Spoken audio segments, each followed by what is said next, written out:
Come on. Do I sound like I'm joking? Do I sound like I'm playing? When you look into my eyes, you understand what I'm saying? Let me say it to you slowly, and it may sound scandalous. I don't think that you can handle this. All right.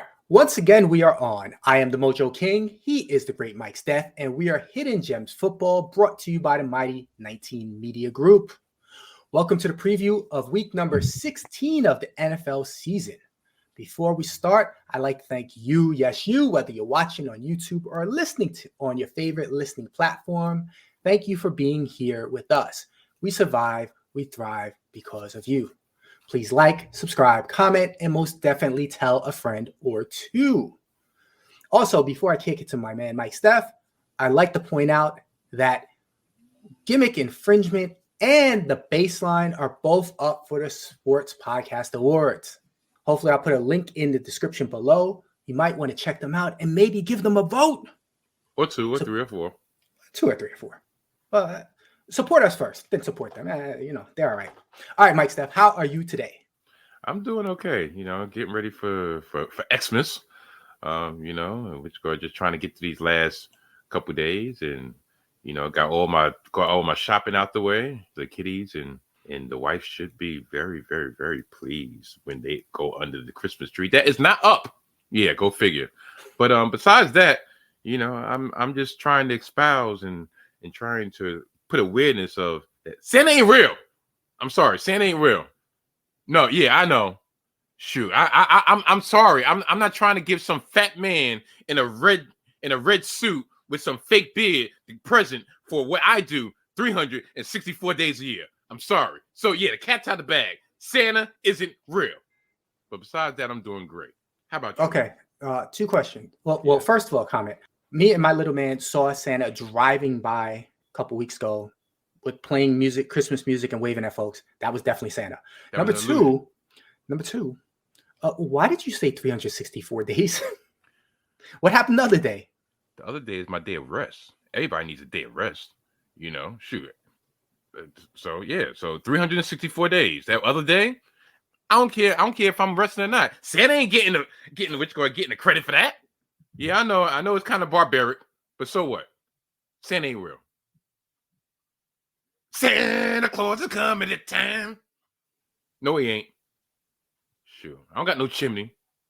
Got a fire escape. Matter of fact, do I got a fire escape? This guy. All right. Let's kick it to your one big thing.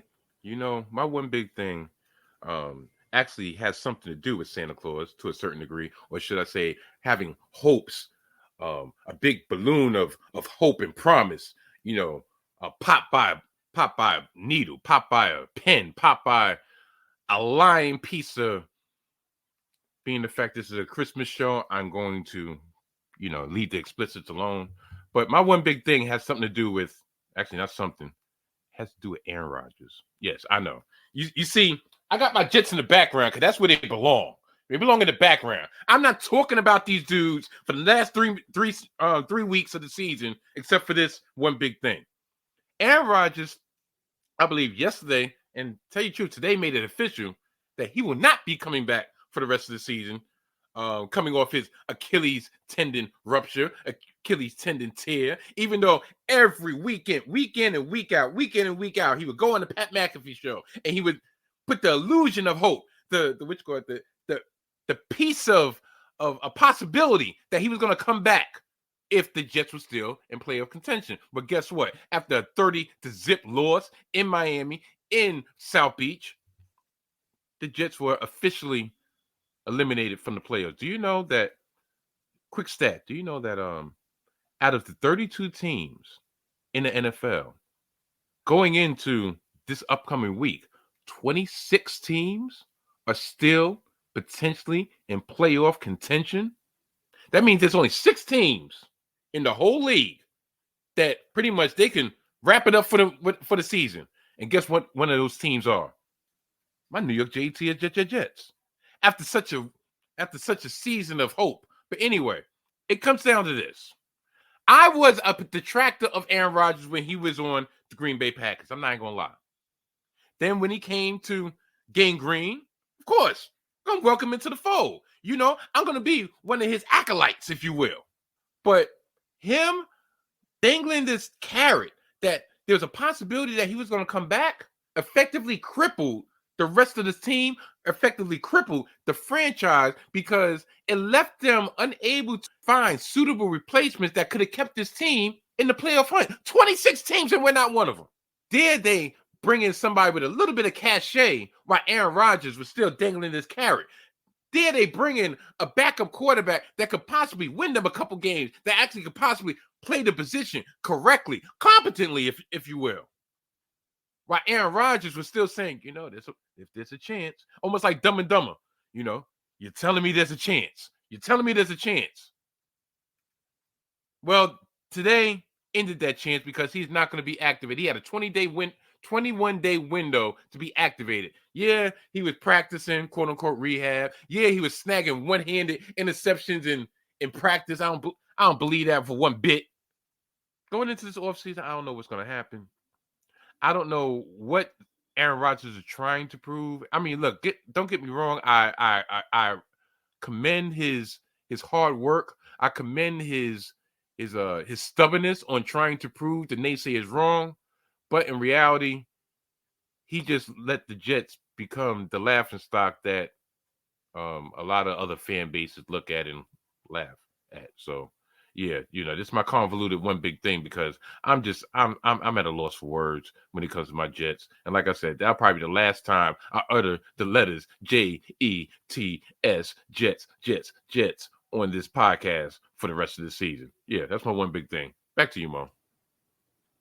Yeah. Aaron Rodgers, big fat liar. Might go back to the Jets later, so you'll be talking about them again, maybe. For what?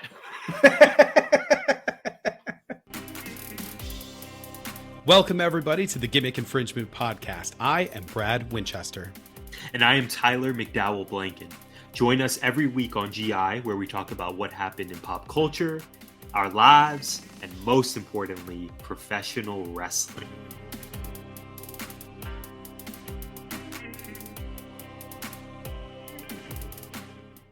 Let's move to Thursday Night Football. We have the New Orleans Saints heading to Los Angeles to face the Rams. The Rams are 4-point favorites. The total is projected at 46.5 points. That means that Vegas is projecting the 7-7 Saints will score 21.25, while the 7-7 Rams score 25.25. This has big playoff implications. As far as injuries, the Saints, a major injury on offense is Chris Olave. He has an ankle injury. He's been limited in practice, but he is, according to the latest news, projected to play. And then on the defensive side, both defensive ends are injured. Cam Jordan has an ankle injury. Carl Granderson has a shoulder injury. And even backup Isaiah Foskey has a quad injury. All of them are questionable, may or may not come in. As far as the Rams are pretty healthy coming in through last week, as far as anything that happened last week. Mike Steph, what do you think about this game? And will one of these teams make the playoffs? I think the Rams are going to make the playoffs. I don't trust the Saints. Look, the Rams are 7-7 and have won 4 of the last 5 games since the bye week. They're currently in the last playoff position, aka the last wild card spot. Coming into the season, I think they're over/under.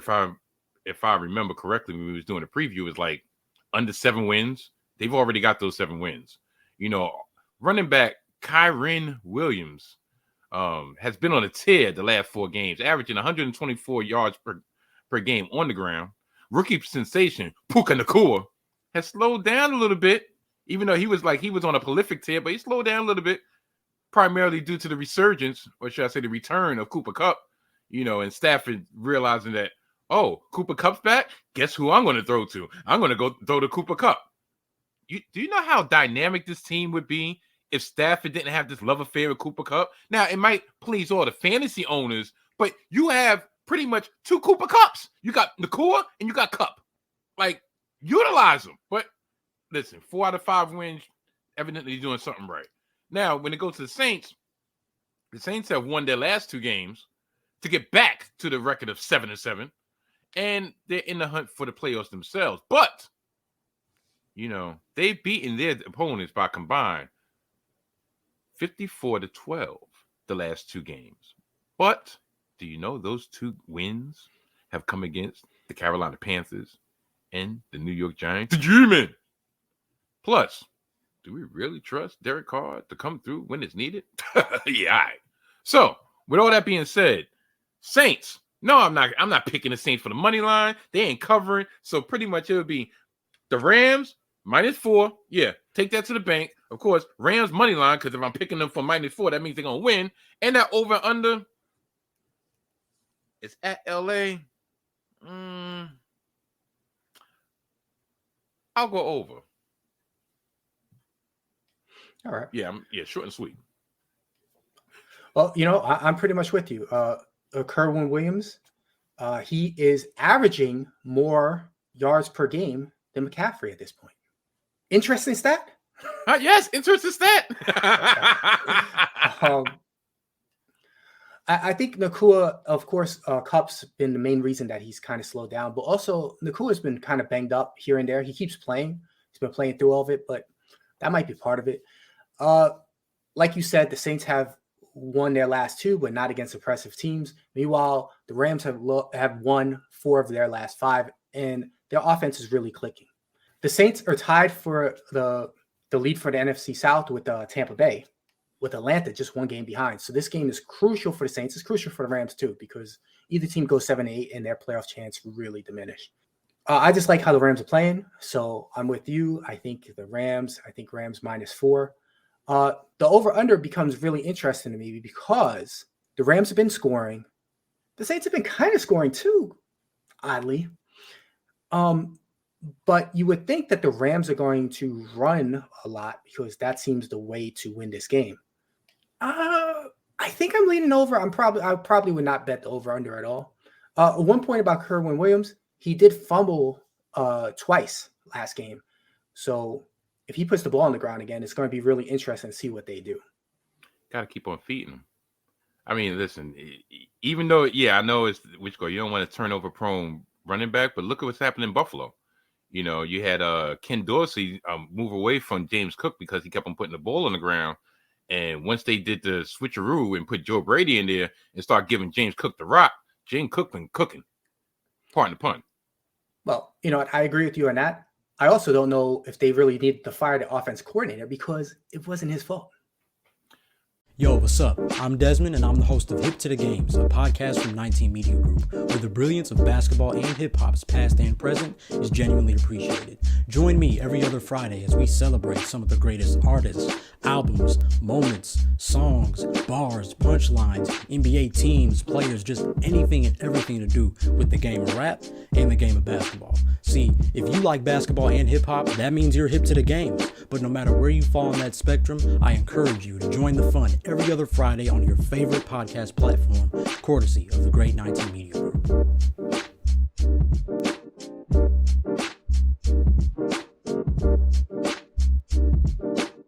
Now, let's go to Christmas Eve when Santa starts coming to drop off gifts. The Dallas Cowboys are going to Miami. The Dolphins are 1.5-point favorites. They are 10-4. Road Cowboys are 10-4 as well. The total is projected to be 51.5. So that means that Vegas is saying that the Dallas Cowboys will score 25 points, but lose to the Dolphins, who score 26.5.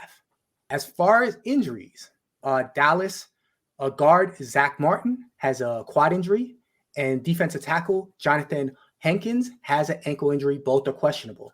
On Miami's side, the big question is Tyreek Hill. He has the sore ankle. Will he or will he not play? We'll find out later in the week.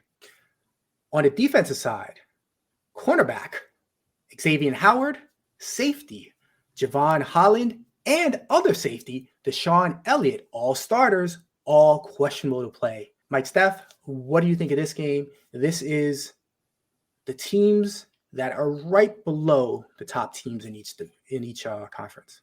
Well, I'll start with the Cowboys. The Cowboys came back down to earth after their big win against the Eagles by getting pushed around and bullied by the Bills in Buffalo, losing 31-10. They got the ball ran down their throat, and for them to lose in such fashion with Josh Allen throwing for less than 100 yards is embarrassing to me. Dak threw for 134 yards on 21 completions.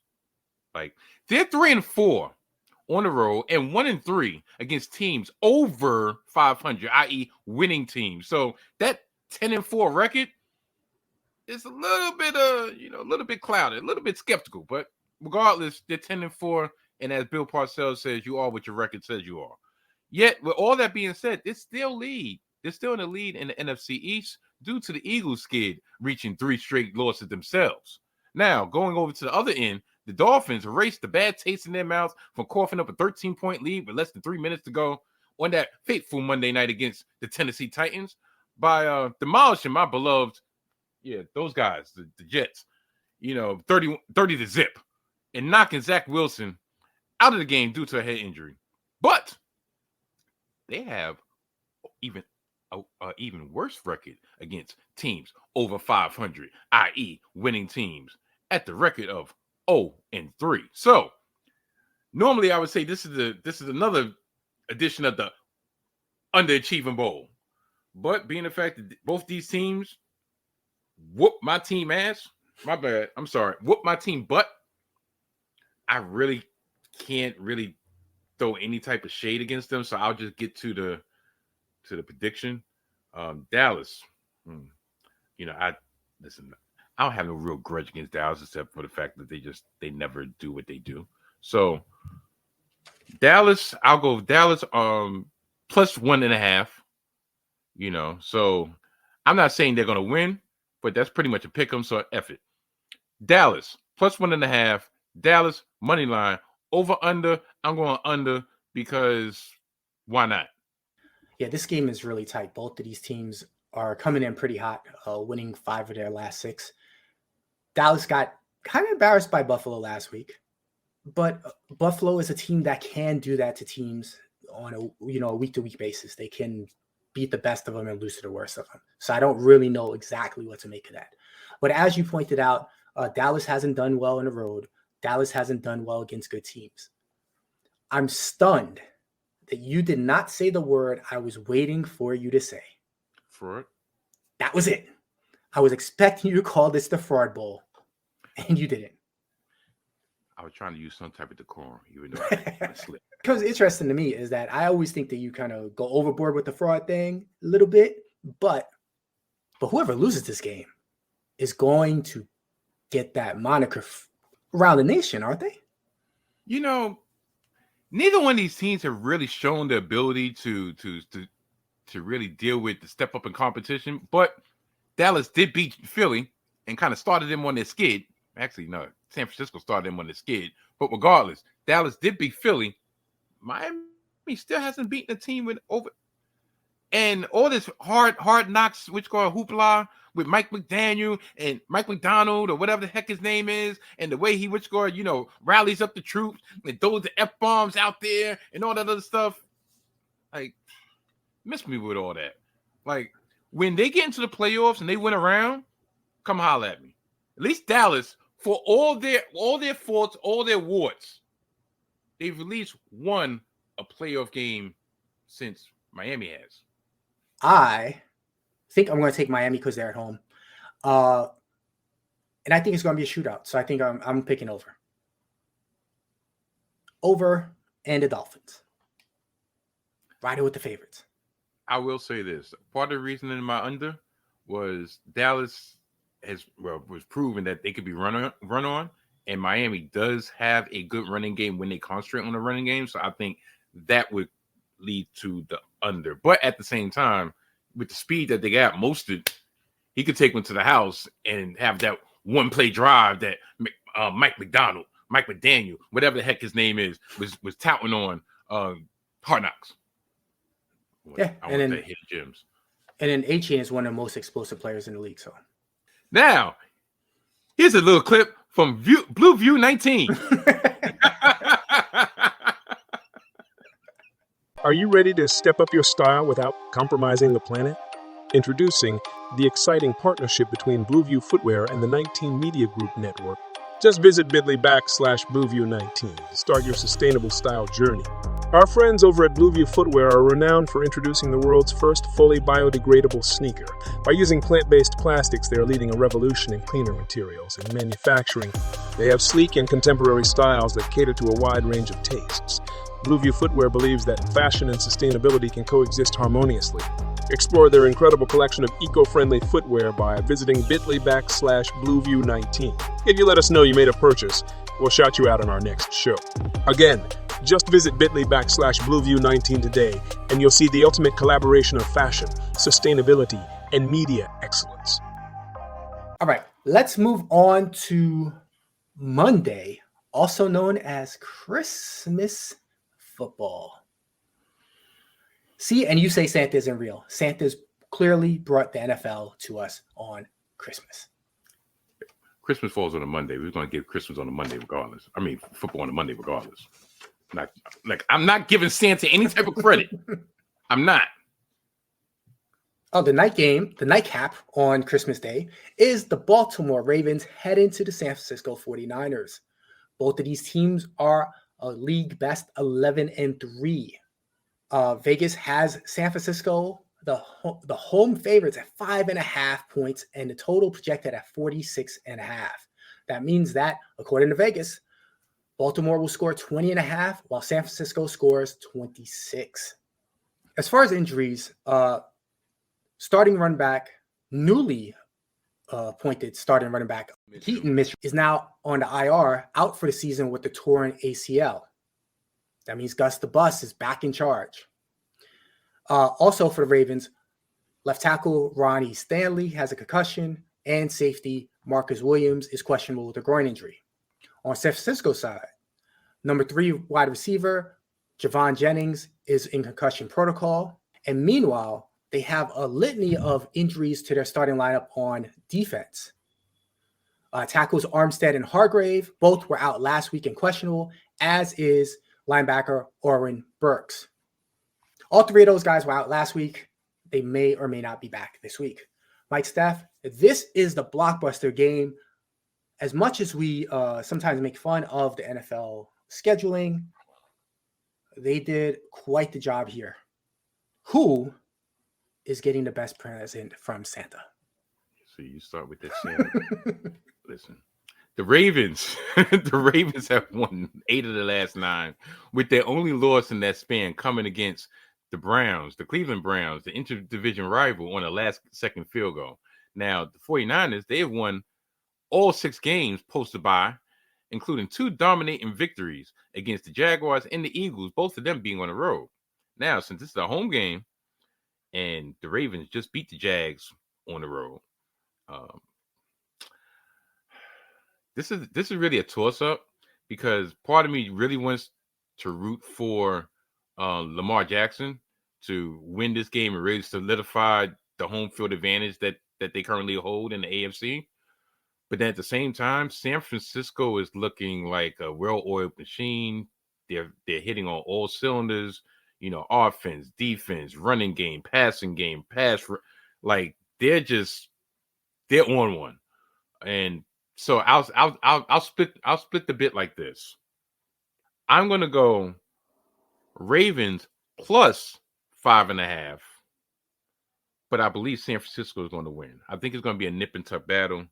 As for that over under, as much as I really want to go under, I believe for the Ravens to keep it close, they're going. Matter of fact, no, I'm going to go under, exactly for the reason I was about to espouse. For the Ravens to keep it close, I think they got to play ball control. Control the rock, control the line of scrimmage if possible, and try. It's funny to say this, but try to keep the ball out of the San Francisco offense, because the San Francisco offense, they got so many weapons. You got Kittle, you got Debo, you got Ayuk, you got McCaffrey, and Purdy. I think they say Purdy is probably the favorite right now for MVP, at least for the quarterbacks, even though I believe I would give my vote to McCaffrey. Yeah, so Ravens plus 5.5, over under, I'll go under. Yeah, I will not bet this game at all. I'm just going to sit there and watch it. But I think, in my mind, Baltimore has been winning and winning and winning. But San Francisco has been dominating. So I think San Francisco will win. But and with that said, I'm a little bit surprised by the spread. Like 5.5 seems like a lot to me, considering both teams are 11-3. So I think I'm with you. I think I would take Baltimore with the points.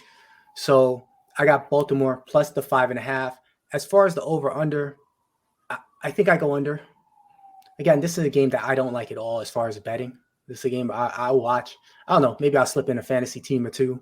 Well, as I've said before, and I will continue saying for the duration of the season, in order for you to make some coin, the best thing to do is just go opposite whatever comes out my mouth. Even though I did hit. I actually hit a parlay last week. All right. Mike Steph, we got to go. But real quick, do you have any other game of interest? And make it quick. Actually, no. You have none? No, because you actually caught me off guard because I just don't. Right. I have one real quick. Just a question. I'm going to ask you the question, though. Gotcha. Do the Jets beat the Commanders this week? Somebody's got to win. No. Good old reverse psychiatry. No, they don't. I say they do. I got the Jets. All right. Mike Steph, one big thing. What in the world? Yeah, no more big things for Mike Steph. That was my big thing, betting against my Jets. So hopefully they'll win. But yeah, this has been a great edition of Hidden Gems Football, as always. And before we get out of here, I would like to wish everybody a happy holiday, a very Merry Christmas, Happy Kwanzaa, Umoja, and all that other good stuff. And with all that being said, Hidden Gems Football has been a part of the 19 Media Group. Goodbye. Bye, folks.